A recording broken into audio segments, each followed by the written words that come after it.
Greetings and salutations, and welcome to the San Antonio Football Network, the Caballeros Conexión edition. Thank you all so much for watching. I greatly appreciate it.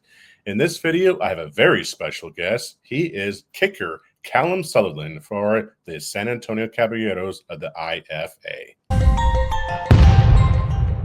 All right. Good evening, Calum. Thank you so much for joining me. I greatly appreciate it. Yeah, no, absolutely. Thank you for having me. My pleasure. My pleasure. All right, Calum. Well, you have a pretty interesting background. I understand that you were born in Scotland. Is that correct? Yes, no, I was born in Scotland, and then I moved with my family here when I was 7 years old in Okay. 2007. Okay. Excellent. Excellent. Too bad you don't have the Scottish accent, because that would really be pretty cool. So I still do. I can switch back and forth. I came over here at such a young age. I was able to work on an American accent a little bit, so I can switch back and forth whenever I need. Usually when I'm with my family and everything, the Scottish comes out more. So. Oh, that is so awesome. I love it. So, how did that transition shape your love for football and your journey to becoming a kicker? Honestly, I grew up playing soccer. I mean, ever since I could walk, I had a soccer ball at my feet, and then it wasn't until about like eighth grade, where like the football coach came in and like the athletics period came into soccer. The kids playing soccer over there, he came over and just asked if anybody wanted to, try and kick this differently shaped ball for a little bit. And I was like, you know what, I'll give it a shot. And then I started doing it a little bit, and then I came to find out later that my dad was coaching. He coaches soccer, youth soccer, and one of his girls that he had, their dad was a kicking coach in the area named Scott Blanton. He played for the Redskins. He also played for OU, Oklahoma. Okay. And then I just started working with him, and people kept telling me, you're pretty good at this. You might have something to do with this going into college and everything like that. So I just kind of like stuck to it. I went through like the recruiting process, ended up at OU, and then the rest was kind of, written. So. Excellent. Excellent. So, as far as your college football experience, you just mentioned that you kicked at the University of Oklahoma and also understand at University of Louisiana Monroe, correct? Yes. So it was about 2.5 years at OU, and then I finished my career at ULM. Okay. So, what were some of the biggest lessons that you've learned from those experiences that you carry with you today? Biggest lessons. I would say one major thing was how to basically like handle your life when you've got like a lot of stuff going on. Different things of like managing your class schedule with football. There's a bunch of different things that athletes like I feel like go through, especially football players. As far as like time commitment. Mm-hmm. I feel like a lot of people don't realize like how much goes into football. I know we're just specialists and we're not watching all the film that the linebackers, quarterbacks are watching, but we're still putting a lot of effort into it because we're watching our own film, and they call a lot of specialists like perfectionists. I always compare it to like golf. It's like you're trying to master that one swing. So we're doing the same thing over and over and over again. So it was always something that we're like watching film on the littlest things, like we break it down to each step, different things like that. So that was one of the main things for me, managing my time. And I feel like that like correlates to anything you do in life, football or not football, whatever profession you go into. So. Yes, sir. All right. So we know that kicking is often a very high pressure role. So can you walk us through your mental preparation process before a big kick? Especially in a new league where every game feels like a statement game. Yeah, no, I mean, I feel like I'm a little different than most kickers. I feel like a lot of coaches out there and all that kind of tell you to clear your mind. You don't want to really be thinking about anything, and you just trust your preparation and all that things. But I feel like I'm a little different in my own way. Like when I'm going out there, I'm basically talking to myself in my head the whole time.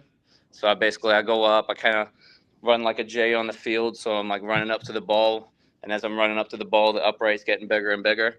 And then I'm kind of just walking or talking to myself through my steps. It's like, all right, I'll take my 3 back. Let's make sure my line's perfect. Let's take my 2 over. All right, let's make sure my plant foot is in line with where my plant foot's going to be. Right. And I just have three like mental cues that I think about, and that I want to like make sure I do in the kick. Like my first one is first step. That just means my first step has to go towards my plant foot. My second one would be tempo, because I want to like trust my tempo. I don't want to go too fast. I don't want to go too slow.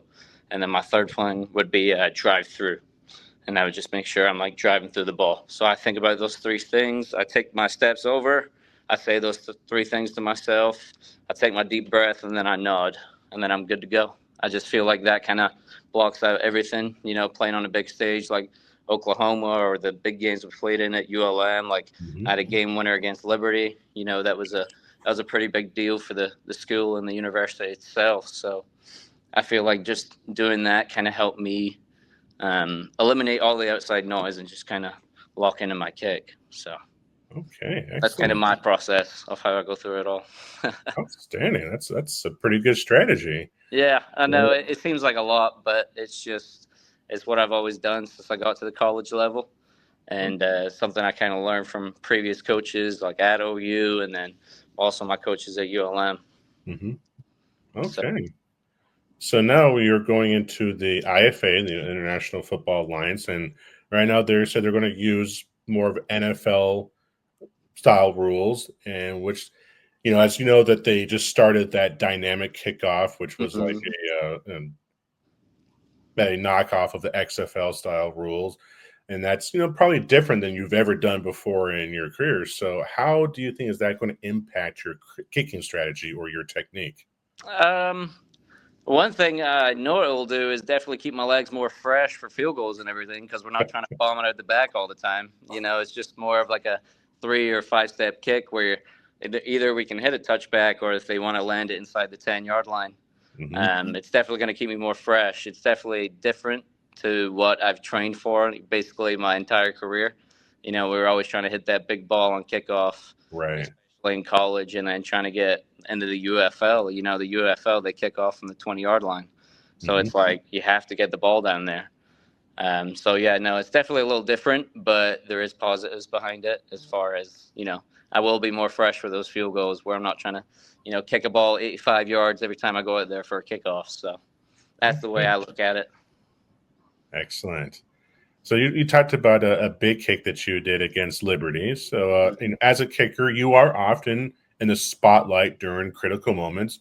A lot of times, last second, 2 seconds left in the game is tied, and all that stuff. So, what's the most challenging kick that you have ever done in your career so far, and how has that shaped you?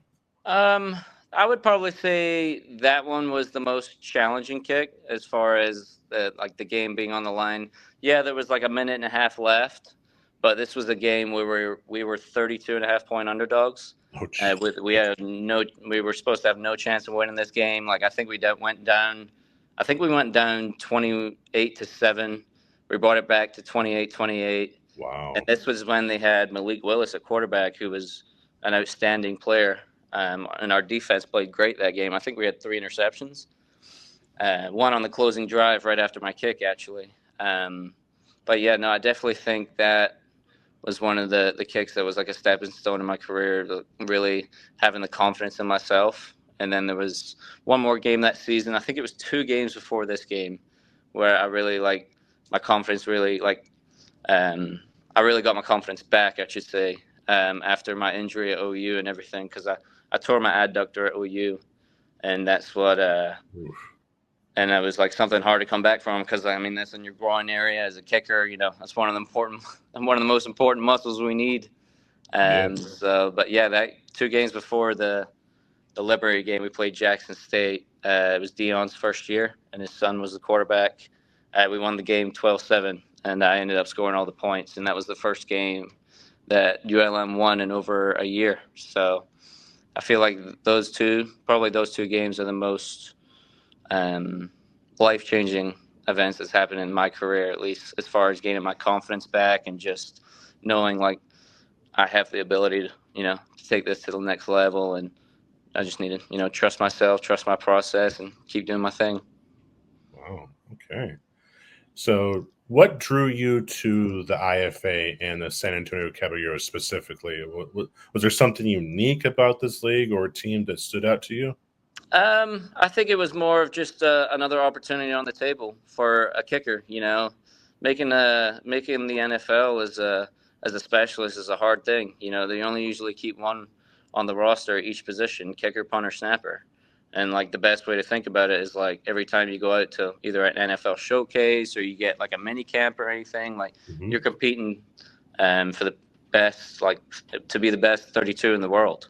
I mean, it's the best way to do it, or the best way to explain it. And I just think the IFA gives more opportunities, um, instead of just like the NFL. I appreciate how they did the UFL, but like there's only 8 teams in that too. That's only Hmm. 8 kickers.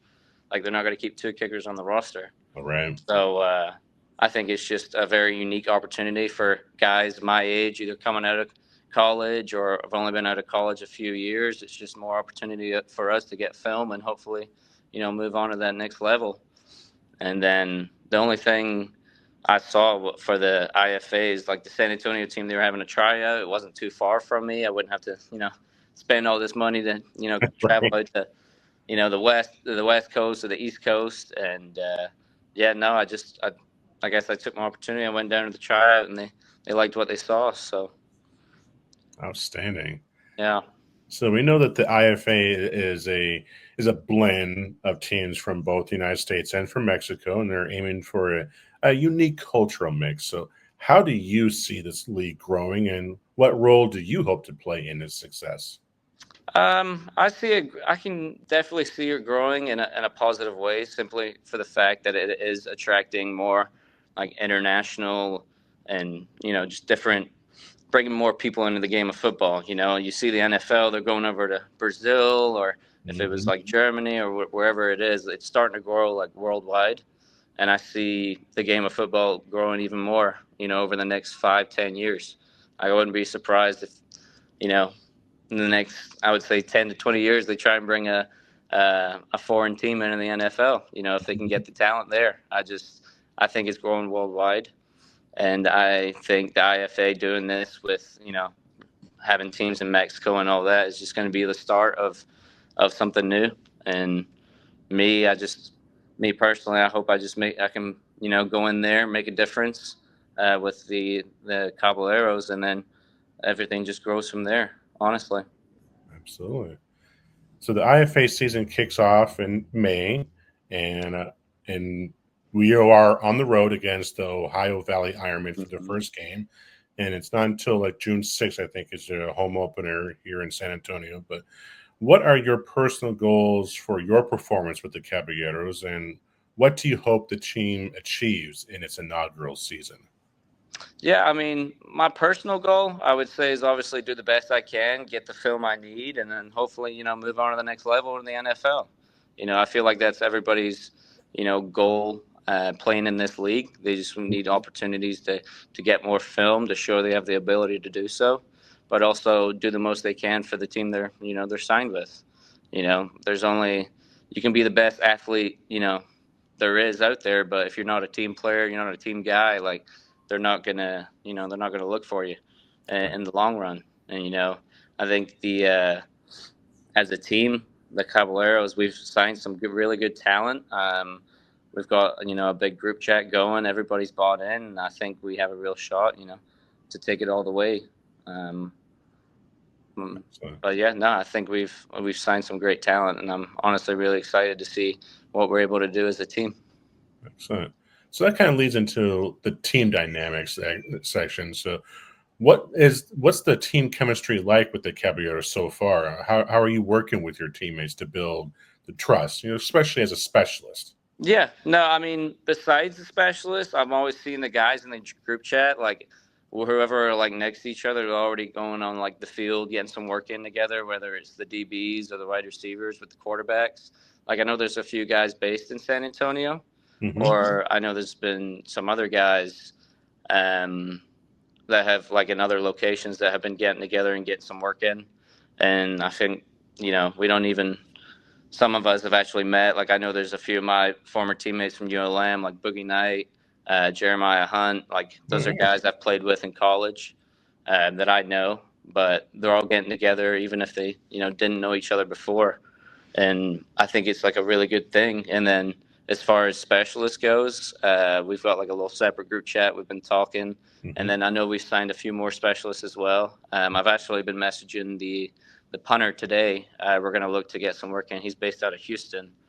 We're just going to hope to get some sessions in before we actually go down to San Antonio in May. Just so make sure everything is good before we even start camp, and it's not something we have to work on when we get there. We're already ready for it. Right. Excellent. So for San Antonio has a very passionate sports culture. How has it been to represent the Caballeros, and have you been able to connect with any of the fans here? Unfortunately, not yet. This is kind of like the first thing I've done as far as being a part of the team and everything. I've talked with some of the teammates and everything, but as far as getting connected with the fans, I haven't been able to do so yet. But I feel like once we're all in the San Antonio area, that will change a lot because we'll actually be able to do different types of events, either if it's a sponsorship thing or whatever. I just think. From the vibe I've got from the team so far, like I think it could be, I think we could do a lot of great things for the community in San Antonio. Excellent. So we know that San Antonio does have a history. Right now, we have two other teams in town. We got the Brahmas of the UFL and the Gunslingers of the IFL. So how do you think the Caballeros can carve out their own legacy here in a town that already has two other football teams? Yeah, I know. I know the San Antonio Gunslingers because I played in the IFL a little bit with the Massachusetts Pirates last season. So I know about the San Antonio Gunslingers, and I know the Brahmas, and I know the UFL is kind of tricky. I know they have kind of like hubs of where like some teams practice and all that. Like I know there's some teams in the DFW area, and when they're not in San Antonio, so I think it makes it a little trickier for them. But I think they've still been able to get the media presence, the social media presence, which I think is really impressive. And as far as us as a team, I think if we just keep putting our name out there, if we have the success in the season, I just think everything else will kind of come along with it. Especially as the league grows, more people know about it. Like it's something starting from scratch. You have to do everything possible in order to get the name out there. So I feel like like I said, with the vibes I'm getting from the team, like everybody's bought in, everybody wants the most attention possible for our team. So I think it could be good as soon as we all get down there. I know the coaches and the other supporting staff have already been trying to do the most they can, and they've been keeping us updated with it. So I think it has a real shot of getting a good name for San Antonio. Perfect. So what's one piece of advice that you would give to young kickers hoping to follow in your footsteps and play professionally, perhaps even the IFA? Yeah, no, I mean, my always advice. So I do a bit of coaching as well. So my coach, my current coach is Brian Egan. He's based out of the Dallas area. He coaches kickers like Brandon Aubrey for the Cowboys, Cameron Dicker for the Chargers. I do a lot of coaching with him.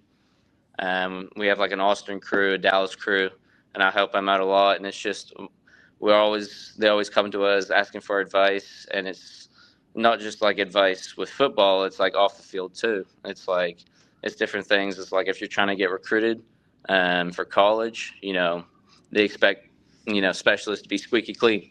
Like if you got bad grades as a specialist, you're not going to make it. So we're always making sure their grades are good. But my biggest piece of advice is just trust your abilities, trust your training. If you do enough in the preparation of whatever you do in life, it's like preparing for a test. It's like if you go out there and trust your ability, and like you can do anything you put your mind to. And it's a matter of fact of just doing the reps, doing the work when nobody's watching, doing the boring work, as people would say, without a ball and all that. And I know it's not the most fun thing to do, but it's all going to be worth it in the end. And I coach a few kids here in the area. One, Oliver Bell, he's at Byron Nelson. My main thing with him is like he's really hard on himself, and he obviously wants to go out there and he wants to do great every session. And it's like, if we're working on small little things and that small little thing improved, that's a win for the day. So I feel like these young guys, if we work on one thing for a day and then they need to keep working at it, they get frustrated with it if it's not all going to work at the same time. Mm-hmm. And my main thing is telling them is, just trust the process. Trust the process that me, my coach, and some of the other coaches that help out have done, and that's how they've been successful in their career. So I would say that's the main thing we tell these guys. Beautiful. So what's your plan for post-football life? Do you have any plans for after football? I mean, I've always, thought about it. Everybody needs a plan B, in case the football thing doesn't work out. I've got a few opportunities within my family. With my brother, he's big into real estate. So is his girlfriend, and we've talked about some things in case football doesn't work out. And I do think it's something I would be interested in. And then I've got a few other connections that I think I could definitely see myself in. I say that, everybody needs a plan B. I haven't done too much research into it. It's like I've always thought and I've always, believed and dreamed that, football was going to work out. So I'm trying to put my all into this, but I know with the support of my family and with the people I've surrounded myself by, I'll be okay if football doesn't work out. So. Yes, all right. Finally, Calum, what is your message to San Antonio fans as they get ready to cheer for you on this inaugural season? I just hope I can come in there, do my job to the best of my ability. It's something new that's coming to the city of San Antonio, and I hope you guys can get behind us, because I do think we're going to be building something strong, and I do think we're going to be building something that's going to turn into something more in the end, as far as the international play and the international side of it. And I just hope they can get behind us and support us, because we're going to do everything we can to be successful and not necessarily put San Antonio on the map, because it's already on the map, but put another sports team there that can bring some excitement and everything for the city. Yes, sir. All right. I'm really looking forward to it. And I'm sure a lot of us here in San Antonio are looking forward to you drilling those 50-plus yard field goal kicks and I'm ready for it. all those game-winning kicks as well, too. Yeah, give me a 60. I'll be ready for it. There we go. There we go. Well, thank you, Calum, so much for joining me tonight. I really appreciate you taking time out of your schedule to do this interview. No, absolutely. Thank you for having me. I really appreciate it. Yes, sir. Have a great night. You as well. Thank you. All right. Bye-bye. And that was Calum Sutherland, kicker for your soon-to-be IFA champions, the San Antonio Caballleros. If you found this interview informative and entertaining, please let me know by hitting that like button below. And if you haven't done so already, please consider subscribing to this channel to keep up to date on all things Caballeros and the IFA. Well, I think that's it for this video. I think it's time for this caballo to be put into the corral, at least until the next video. Until then, San Antonio, Montemos, let's ride.